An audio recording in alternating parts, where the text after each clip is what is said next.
ready na for harvest sa guso. Testing sa bangka kay mao yung gamiton.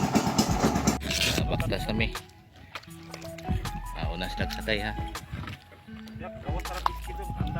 Padulong namin sa piskid sa kuan mga guso. Ay sa waday piskid sa guso sa kuan day. Kanuma na guso. Gikan mi dito. Baktas padulong na rin. Okay. Nakaita. Asyang kulo. Gol, smile sa gol. Ay kala.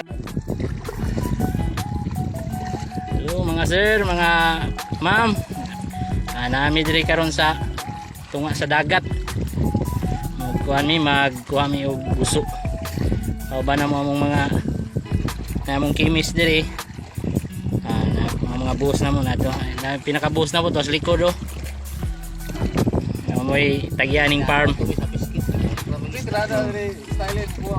Ako na si Arlene Lumansino nga si Witch Planters dili sa Barangay Bato din. Kuno akong area. Gamay lang ni siya pero taas-taas po 200 meters per line ani. Unom lang ni siya nya in every line basta magtarong lang siya harvest 15 to 20 sacks kada linya. Nya ang proseso ani niya gikan sa pagtanom 20 to 30 days harvest.